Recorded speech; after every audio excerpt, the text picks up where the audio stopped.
નમસ્તે વિદ્યાર્થી મિત્રો, ધોરણ 10 ગણિત 1 તારીખે તમારે બોર્ડનું પેપર છે. એમાં પૂરેપૂરા માર્ક્સ આવશે.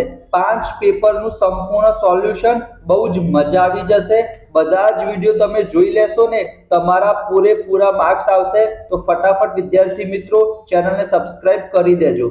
એક ભાગ આપણે ઓલરેડી અપલોડ કરી દીધો છે. એમાં આપણે પેપર નંબર 2 નો વિભાગ બી ડિસ્કસ કર્યો હતો. આજે આપણે જોવાના છીએ વિદ્યાર્થી મિત્રો પેપર 2 એનો વિભાગ સી. તમારી ડિમાન્ડ હવે પૂરી થશે. બહુ જ મજા આવશે. સાથે સાથે તમે વિદ્યાર્થી મિત્રો સ્ક્રીનશોટ લેતા રહેજો. તો સૌથી પહેલા વિદ્યાર્થી મિત્રો વિભાગ સી ની આપણે વાત કરીએ. 9 દાખલા પૂછાશે. એમાંથી તમારે 6 દાખલા લખવાના છે. કેટલા દાખલા લખવાના છે? 6 દાખલા લખવાના છે. કયા દાખલા લખશો એ પણ હું તમને જણાવી દઉં. ત્રીજું ચેપ્ટર એના 2 દાખલા ગણવાના, લોપની રીત, આદેશની રીત. એના પછી વિદ્યાર્થી મિત્રો 7મું ચેપ્ટર યામ ભૂમિતિ, એના 2 દાખલા ગણવાના. એક દાખલો ગણવાનો આંકડાશાસ્ત્રનો, એક દાખલો ગણવાનો સંભાવનાનો. તમારા 18 માર્ક્સ વિદ્યાર્થી મિત્રો પાક્કા. ચલો વિદ્યાર્થી મિત્રો આપણે જોઈ લઈએ. તો સૌથી પહેલા વિભાગ સી. અહીંયા તમે જોઈ શકો છો. તમને વિદ્યાર્થી મિત્રો આ પ્રમાણે સરસ મજાના 2 સમીકરણ આપેલા હશે અને તમને કીધું હશે x અને y ની કિંમત શોધો. લોપની રીતથી કરશો તો પણ ચાલશે, આદેશની રીતથી કરશો તો પણ ચાલશે. તમને માર્ક્સ મળી જશે. અહીંયા વિદ્યાર્થી મિત્રો આદેશની રીત કરી છે તો શું કર્યું છે? આ સમીકરણ 2 માંથી x ને કરતા બનાવ્યો. x બરાબર કેટલા થઈ ગયા? 2y - 12 અને એ x ની કિંમત પહેલા સમીકરણમાં મૂકી દીધી. તો અહીંયા વિદ્યાર્થી મિત્રો તમે જોઈ શકો છો y ની કિંમત કેટલી મળી? y ની કિંમત 5 મળી. અહીંયા દેખાય છે ને વિદ્યાર્થી મિત્રો, y ની કિંમત કેટલી મળી? 5 મળી. અને એ y ની કિંમત અહીંયા મૂકી દઈશું તો આપણને શું મળી જશે? x ની કિંમત મળી જશે. તમે વિદ્યાર્થી મિત્રો સ્ક્રીનશોટ લઈ લેજો અને જ્યારે પણ તમે ફ્રી પડો ત્યારે વિદ્યાર્થી મિત્રો એક વખત ગણી દેજો. બરાબર? તો x બરાબર -2 અને y બરાબર 5 મળશે. એના પછી વિદ્યાર્થી મિત્રો ફરીથી બીજો દાખલો છે. ત્રીજા ચેપ્ટરમાંથી 2 દાખલા પૂછાશે. તો અહીંયા પણ વિદ્યાર્થી મિત્રો આદેશની રીત જ કરી છે, પણ તમે લોપની રીતથી જો તમને આવડતું હોય, ઈઝી પડતું હોય તો એનાથી કરશો તો પણ વિદ્યાર્થી મિત્રો ચાલશે. તમે સ્ક્રીનશોટ લઈ લેજો. x બરાબર કેટલા મળ્યા? 6 મળ્યા અને y બરાબર 1 મળ્યા. બરાબર? નોર્મલ આદેશની રીત જ છે. એના પછી વિદ્યાર્થી મિત્રો જે તમારો 40મા નંબરનો દાખલો છે એ 5મું ચેપ્ટર એટલે કે સમાંતર શ્રેણીમાંથી પૂછાયું છે. અહીંયા તમે જોઈ શકો છો 14 પદોનો સરવાળો આપેલો છે. n બરાબર 14 આપેલા છે અને a એટલે કે પ્રથમ પદ 10 આપેલું છે. તો આપણે વિદ્યાર્થી મિત્રો SN નું સૂત્ર વાપરીએ તો એના ઉપરથી આપણને શું મળી જશે વિદ્યાર્થી મિત્રો? d એટલે કે સામાન્ય તફાવત મળી જશે. અહીંયા તમે વિદ્યાર્થી મિત્રો સોલ્યુશન જોઈ શકો છો. અને એના પછી આપણને 20મું પદ શોધવાનું કીધું છે. તો an વાળું સૂત્ર વાપરીશું તો એનાથી આપણને 20મું પદ કેટલું મળશે વિદ્યાર્થી મિત્રો? 200 મળશે. તો આવો એક દાખલો તમારી પરીક્ષામાં ચેપ્ટર નંબર 5 સમાંતર શ્રેણીમાંથી પૂછાઈ શકે છે. એના પછી વિદ્યાર્થી મિત્રો 41મા નંબરનો અને 42મા નંબરનો દાખલો ચેપ્ટર નંબર 7 એટલે કે યામ ભૂમિતિમાંથી આવશે. તો અહીંયા વિદ્યાર્થી મિત્રો તમને શું કીધું છે? અહીંયા તમે જોઈ શકો છો તમને 4 શિરોબિંદુ આપેલા છે a b c d અને તમને કીધું છે કે a b c d ચોરસ છે. તમારે શું કરવાનું છે? એને સાબિત કરવાનું છે. તો આપણને ખબર છે વિદ્યાર્થી મિત્રો ચોરસ હોય તો એની જે 4 બાજુ હશે એ કેવી આવશે? સરખી આવશે. તો ચોરસની ચારે બાજુ સરખી આવી ગઈ. અંતર સૂત્ર વાપરવાનું છે આપણે.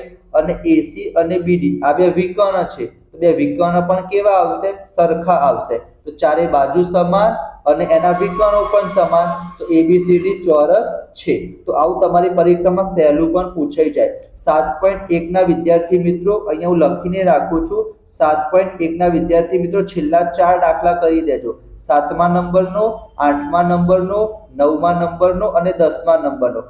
આ 4 માંથી એક દાખલો વિભાગ સી માં 100% પૂછાશે. બરાબર? ચલો એના પછી 42મા નંબરનો દાખલો વિભાજન સૂત્રની મદદથી તમારે કરવાનું છે. તમને આવડતું જ હશે વિદ્યાર્થી મિત્રો. અહીંયા કે વાળી રીતે તમને ના આવડતું હોય તો નોર્મલ વિભાજન સૂત્ર તમે વાપરશો તો પણ ચાલશે. તો 2 7મા ચેપ્ટરના થઈ ગયા. મેં તમને 2 ત્રીજા ચેપ્ટરના બતાવી દીધા. એના પછી આ વિદ્યાર્થી મિત્રો વર્તુળ ચેપ્ટરનું છે, તો તમે સ્કીપ કરશો તો પણ ચાલશે વિદ્યાર્થી મિત્રો. તમારે સ્ક્રીનશોટ લેવો હોય તો વિદ્યાર્થી મિત્રો સ્ક્રીનશોટ લઈ લેજો. બરાબર, આ ઇમ્પોર્ટન્ટ દાખલો છે કે મોટા વર્તુળની જીવા નાના વર્તુળને સ્પર્શે છે તો તમારે જીવાની લંબાઈ શોધવાની કે સારો દાખલો છે, પૂછાઈ જાય. બરાબર, ચલો એના પછી 45મા નંબરનો દાખલો મેં તમને કીધું આંકડાશાસ્ત્રમાંથી આવશે. તમારે સરસ મજાનું આ રીતના લખવાનું. અહીંયા આપણને બહુલક શોધવાનો કીધો છે, તો અહીંયા તમે બધું લખી દેવાનું. આ બધું નહીં લખો તો ચાલશે. L બરાબર શું થશે 1500, H એટલે કે વર્ગ લંબાઈ 500, F1 F0 F2 એ બધું તમારે લખી દેવાનું. પછી સરસ મજાનું સૂત્ર આપણને ખબર છે, એમાં કિંમત મૂકશો તો વિદ્યાર્થી મિત્રો જવાબ આવી જશે 1847.83. બરાબર, તો બહુલક થઈ ગયું. અને એના પછી તમને એક સંભાવનાનો દાખલો પૂછાશે, તો અહીંયા વિદ્યાર્થી મિત્રો પાસાને 2 વખત ઉછાળવાનો છે. અહીંયા વિદ્યાર્થી મિત્રો ડાયરેક્ટ જવાબ ના લખતા, અહીં આપણે સરસ મજાનું એક્સપ્લેન કરીશું. જેમ કે એક પાસાને આપણે 2 વખત ઉછાળીશું તો કુલ પરિણામોની સંખ્યા કેટલી આવશે? 36 આવશે. એ તમારે લખી દેવાનું. પછી પહેલો પ્રશ્ન શું છે, એને આપણે ઘટના એ નામ આપીશું કે એક પણ વખત ઉપર 5 ના મળે તો 5 મળે એવા 11 પરિણામો છે વિદ્યાર્થી મિત્રો. તો ટોટલ 36 પરિણામોમાંથી 11 બાદ કરી દઈએ તો જવાબ કેટલા આવશે? 25. તો સાનુકૂળ પરિણામોની સંખ્યા 25 અને ટોટલ પરિણામોની સંખ્યા 36. તો જવાબ શું આવશે? 25/36. આવું સરસ રીતના લખવાનું, કારણ કે 3 માર્ક્સનું છે ને એટલે તમે ડાયરેક્ટ 25/36 લખી દેશો તો તમને 1 જ માર્ક્સ મળશે. બરાબર, એના કારણે પછી લખેલું છે ઓછામાં ઓછું એક વખત 5 મળે, એ તો આપણે ઓલરેડી જોઈ લીધું છે 11. તો જવાબ શું આવશે? 11/36. 2 અથવા 3 તમારી પરીક્ષામાં પૂછાઈ શકે છે. બરાબર, તો આ તમારો એક આંકડાશાસ્ત્રનો દાખલો, એક સંભાવનાનો દાખલો. આ સંભાવનાનો તમે સ્ક્રીનશોટ લઈ લો. એના પછી એક આંકડાશાસ્ત્રનો દાખલો અને ઉપર 2 ત્રીજા ચેપ્ટરના જોયા, 5માનો 10માનો જોયો, 2 7માના જોયા. હવે નેક્સ્ટ વિડીયોમાં વિદ્યાર્થી મિત્રો પેપર નંબર 2 એનો વિભાગ ડી આપણે જોઈશું. વિભાગ સી આજના વિડીયોમાં જોયું. વિભાગ બી નો વિડીયો અપલોડ થઈ ગયો છે. બીજા બધા વિષય છે એના સોલ્યુશન પણ આવશે સમજૂતી સાથે, તો બહુ મજા આવશે. તો તમારે શું કરવાનું છે, પ્રથમ વખત આયા હોય તો નમ્ર વિનંતી કરીશ, વિડીયોને લાઈક કરો, ચેનલને સબસ્ક્રાઇબ કરો, દોસ્તો સાથે શેર કરો. મળીશું આપણે નેક્સ્ટ વિડીયોમાં. ત્યાં સુધી જય Shri Krishna, Radhe Krishna. Thank you so much.